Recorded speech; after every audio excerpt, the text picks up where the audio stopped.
Youngin. What's up, Youngins? We're checking into our first episode of the Lakers MyGM series. My favorite team is actually the Lakers, so this series should be pretty fun. We're going to make it as realistic as possible and try to win this ring. So let's get into it.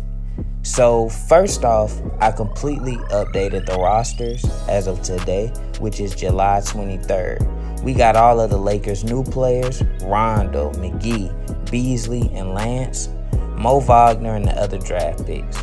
All of the draft picks from this year's draft with close to accurate ratings are also on their respective teams, so we can make an as realistic as possible experimental MyGM series.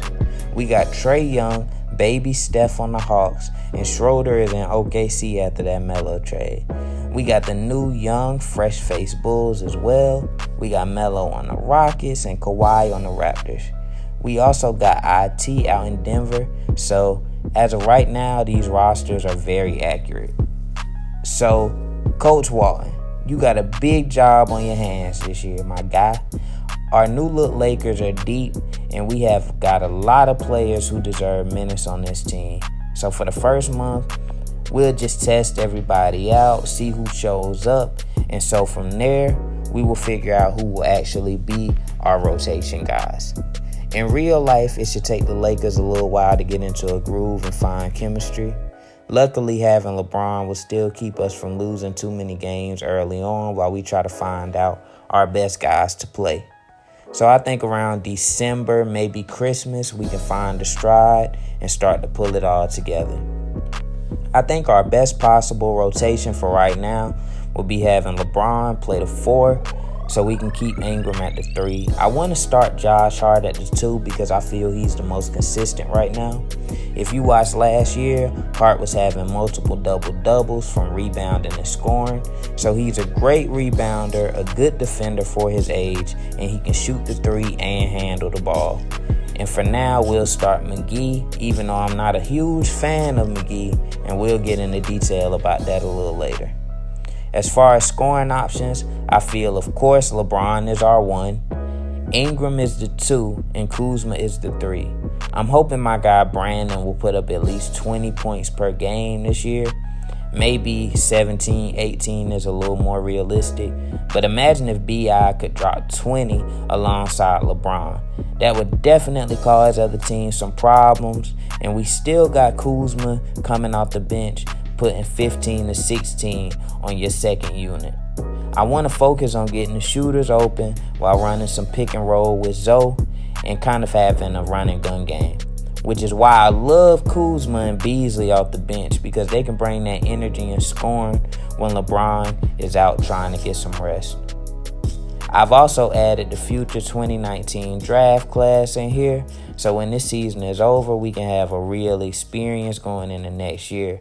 So we got RJ Barrett and guys like Zion Williamson, basically all the top guys coming into the draft going into next year. We'll have them in there. So as we continue our series and years progress, we'll have a very realistic experience.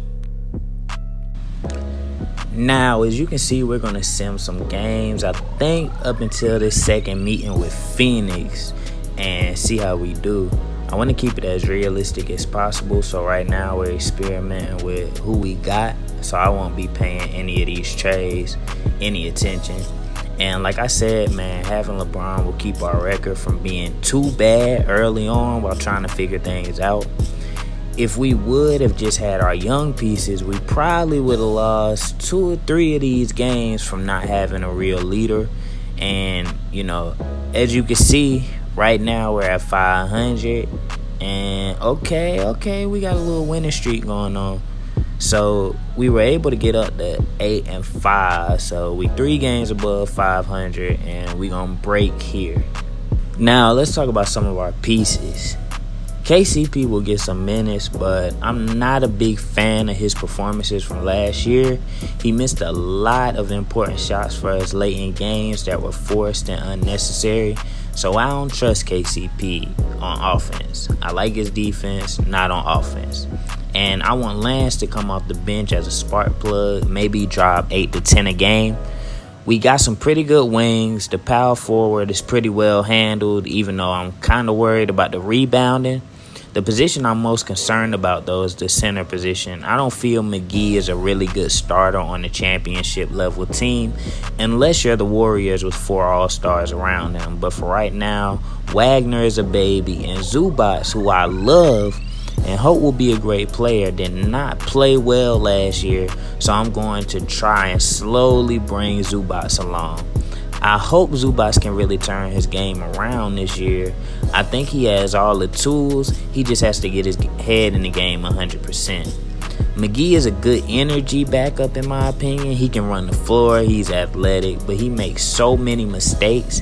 Having him out there just makes me feel like all our other players would need to be on their P's and Q's and really not make any mistakes if he's going to be a starter or one of our main guys.